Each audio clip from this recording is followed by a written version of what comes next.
So thanks for introducing me. And again, thanks to the organization. And also, I would like to add that I've never been so east in the world, so it's kind of a record for me. Okay, so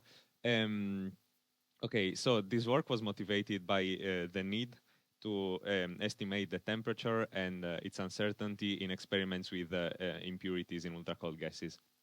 In fact, in several out of equilibrium phenomena take place in these systems, both with neutral and charged particles and charged impurities. And like, for example, orthogonality catastrophe or the creation of polaronic states.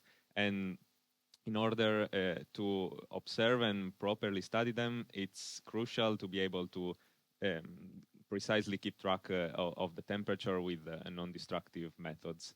So we took inspiration from a work by Gold at the University of Dublin, where they use a neutral two-level system as a probe. And we try to understand whether an ion would be a good probe for the temperature of ultra-cold Fermi gas, and if yes, in which range of the parameters. And finally, we tried to understand what the impact of the motion of the ion would be on the sensitivity of the thermometer. So we consider the gas to be an homogeneous bath of spin-polarized and non-interacting Fermi particles, in which the ion is immersed, acting as an in situ thermometer.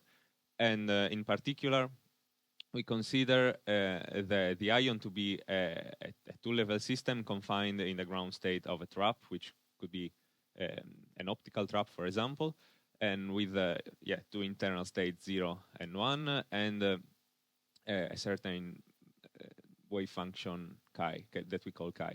For those who are not satisfied with the sketch, we also have like the Hamiltonian, which is the sum of these terms. Of course, the probe Hamiltonian for the two states. The bath Hamiltonian, which is just the many-body Hamiltonian for the free Fermi gas, and the interaction. In particular, we use as a two-body interaction between the ion and the atoms a regularization of the polarization potential 1 over r to the 4 that was already, we already saw this today. And we can, okay, so this regularization depends on this set of parameters B and C, which can be associated to a scattering length, and it's proportional to the atom polarizability. And in particular, as it was said already, this potential has a characteristic length, which is indicated as R star, which is, let's say, in the order of hundreds of nanometers, which is much larger than the interaction between atoms and neutral particles. And this is why we attribute some of the result to the long range of the potential, of the atom ion potential. Okay, so the spin dynamics of the system is described by the so-called decoherence function, which can be written in terms of the Fermi distribution of the unperturbed gas, and these two-body Hamiltonians, which depend on this effective potential, which is basically the convolution between the two-body potential with the density distribution of the ion. And okay, so the block vector describing the dynamics of the spin states it can be written in terms of this decoherence function, as you can see here. And also we note that for this particular system, the third component of the block vector is 0, so the ion undergoes pure dephasing. And I don't have time to talk about the protocol, but the thermometric protocol is precisely designed to infer the temperature from the temperature of dependence of these decoherence dynamics. Okay, so the way we quantify the precision of thermometry is by looking at the quantum signal to noise ratio, which depends on the quantum Fisher information. And in particular, it satisfies this Kramer-Rao bound, which states basically that the uncertainty on the on the temperature estimation is bounded by the quantum signal to noise ratio and the number of independent measures.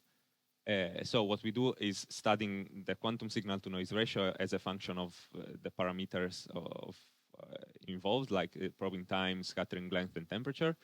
And also, finally, we consider two scenarios: the one with a delta-shaped distribution for the ion, which corresponds to the case, for example, of a tightly trapped ion or a very heavy ion compared to the atoms, and then the case of a Gaussian density with finite width, which can represent the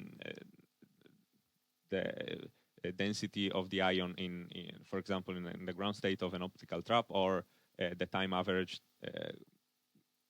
of the ion in a Paul trap. Okay, so we start by considering one single spin state interacting with the system, and we take a look at the temperature and time dependence of the quantum signal to noise ratio. So here we have the plots for two different values of the interaction parameter, which is defined as the product between the scattering length and the Fermi vector.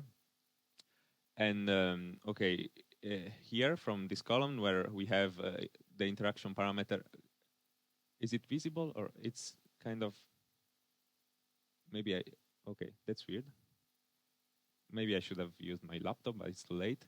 Okay, here we have, above we have the ion, and below the neutral particle, and these two plots are for interaction parameter equals minus 0.5, and we can observe a few things. First, the temperature dependence is not really affected by the long range of the potential. In fact, this yellow region, which is the region of higher sensitivity, appears in the same range of temperatures. It's time. Yeah, sorry for that. I don't know what happened. So here, okay, yes, it's temperature, and here is time.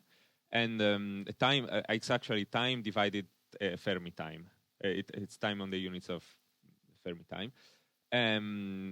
Yes, speaking of time, we see that the time required, the probing time required to reach the highest values of sensitivity for, in the case of the ion, are much longer compared to the case of a neutral particle.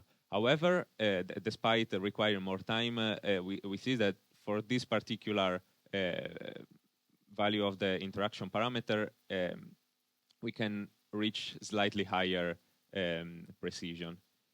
Similar observations can be made for interaction parameter equals minus 1.5, where in this case we have, if we compare again the ion case to the neutral case, we can see that the precision is much higher this time.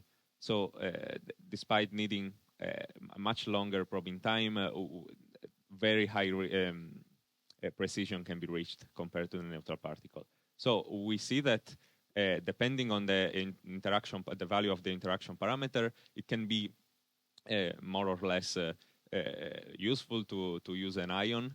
And what we do then, it's to fix the temperature to 0.2 of the Fermi temperature, and we take a look at the dependence of the quantum signal to noise ratio to the from the interaction parameter. Actually, here we plot the maximum quantum signal to noise ratio for two different atom ion potentials. One, the blue for one bound state, and the green for blue for 0 bound states and green for 1 bound state, and we compare it with the case of the neutral particle. So as we can see, in the extremal region, for low or high interaction parameter, there is not much difference between the quantum signal to noise ratio which can be achieved. Whereas in this intermediate region, we have this peak, which is due to the interplay between the long range potential and probably the short core of the short range core of the polarization potential. And in particular, we can, since we fixed the scattering length, tuning the interaction parameter corresponds to tuning the density. So we can see that here is the range of high density, and here is, there is a dependence. This can be seen as a dependence on the density, and this is why we can state that this peak is due to the ratio between the range of the potential and the mean distance between particles. So this was again for a single spin state, and we can observe a similar behavior in the case of two spin states with slightly lower peaks, and also we can observe this shift.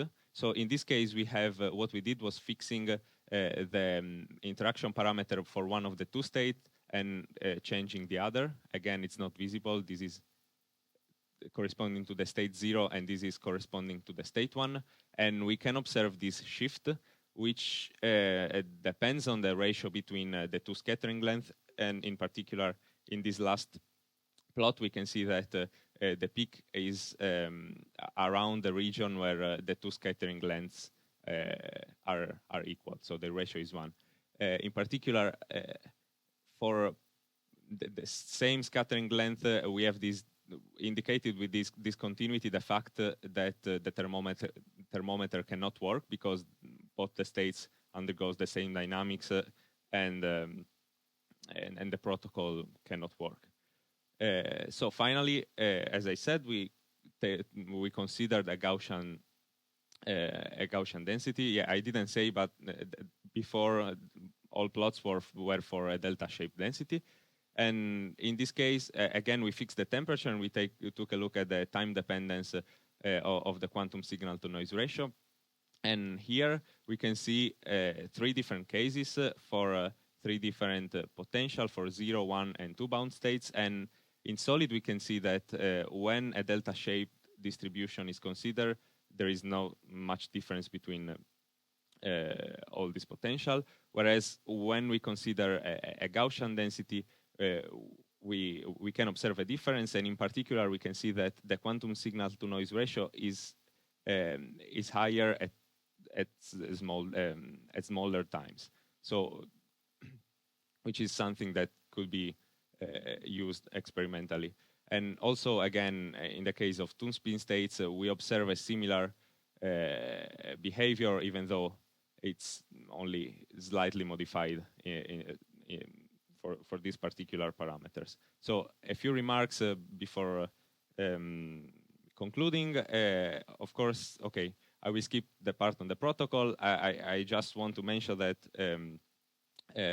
of course, when an ion is immersed in an ultra-cold gas, there could be some undesired effect that also several people talk about them today, and like spin relaxation of three-body recombination leading to the formation of molecules or even charge exchange.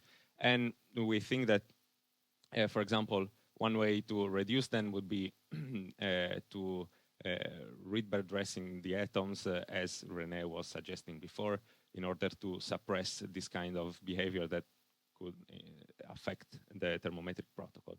So finally, we saw that an ion in some cases could be a good probe for the temperature of a Fermi gas, in particular when a single spin state is considered. And this is due to the fact that when two spin states are considered, there is a partial cancellation between the accumulated phase, which makes the probe less sensible to modulations of temperature. And also we saw that by considering, in some way, by tuning the distribution of the ion, you can get higher quantum signal to noise ratios at lower times, for example. And so we are thinking about extending these, but by getting rid of the spin states and by using, for example, the states of the ion in a Paul trap. And we are doing a few simulation on that. And I have no photos, but thank you for your attention.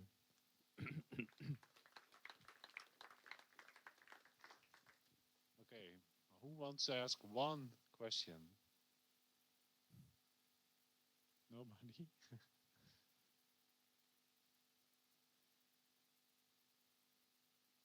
Yes, let's. Oh, and Leon saves the day. Okay, I'll bring you the microphone. Okay.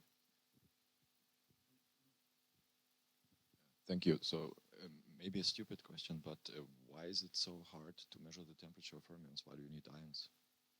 Okay, the thing is,